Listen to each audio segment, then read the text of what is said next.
Welcome to my channel. আৰু আজি মই এটা অসমীয়া খাদ্য ৰেচিপি দিবলৈ ওলাইছোঁ। আচলতে কঁঠালৰ গুটিৰ খাৰৰ ৰেচিপিটো মই আপোনালোকৰ লগত শ্বেয়াৰ কৰিব ওলাইছোঁ। আপোনালোকে চাই থাকক ভিডিঅ'টো আগলৈ। মই কঁঠালৰ গুটি কেইটামান লৈছোঁ। এইকেইটাক এতিয়া মই এনেকৈ কৰি ল'ম।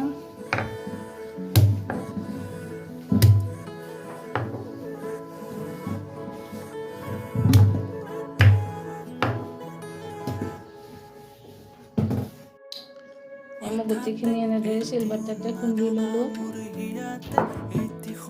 এতিয়া মই এইখিনি এনেকৈ দিলে বাকলিখিনি গুচোৱাত বহুত বেছি ইজি হৈ যায়। আৰু এইখিনি মই এতিয়া বাকলি গুচাম। তাৰপিছত গোটেইবিলাকৰ বাকলি গুচাই দিম মই। এতিয়া মই গোটেইখিনিৰ বাকলিবোৰ গুচাই ল'লোঁ। এতিয়া মই এইখিনি ভালদৰে ধুই ল'ম। মই এইখিনি খাৰ লৈ লৈছোঁ কঁঠালৰ গুটিৰ খাৰৰ বাবে। আৰু ইয়াৰ কঁঠালৰ গুটিকেইটা ধুই লৈ লৈছোঁ। আৰু এয়া লৈছোঁ মই জলকীয়া। মই কেৰাহীখনত অকণমান তেল দি লৈছোঁ।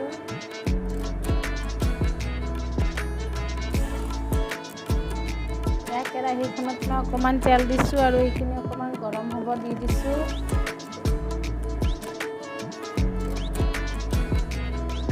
তেলখিনি গৰম হৈ গৈছে আৰু এতিয়া মই ইয়াত দিম জলকীয়া আৰু ইয়াত মই এতিয়া কঁঠালৰ গুটিকেইটা দি দিম।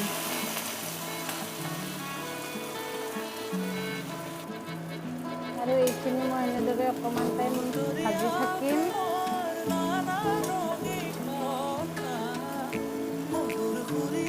এতিয়া মই ইয়াত নিমখ দি দিম। আপোনালোকে নিমখটো নিজৰ সোৱাদ অনুসৰি দি দিব।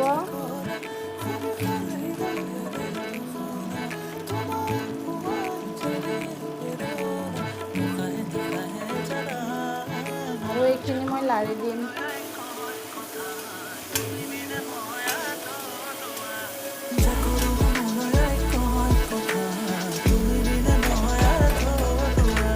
এতিয়া মই ইয়াত ঢাকনিখন লগাই দিম। ঢাকনিখন গুচাই এনেকৈ লাৰি দিব যাতে এইখিনি একদম তলত লাগি নধৰে। তাৰপিছত আকৌ ঢাকনিটো লগাই দিব। এতিয়া আকৌ মই ঢাকনিখন গুচাই দিলোঁ। এইখিনি বহুত পৰিমাণে ফ্ৰাই হৈ গৈছে।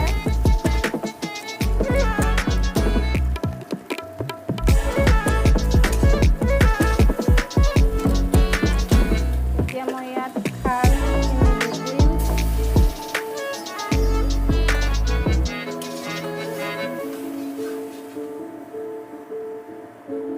আৰু মই ইয়াত অকণমান পানী দি দিম।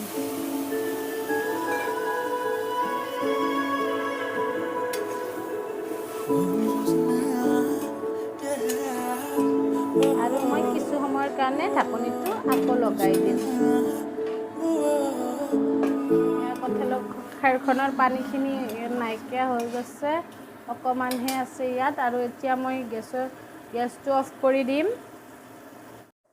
এয়া হৈ গ'ল কঁঠালৰ গুটিৰ খাৰ ৰেডি।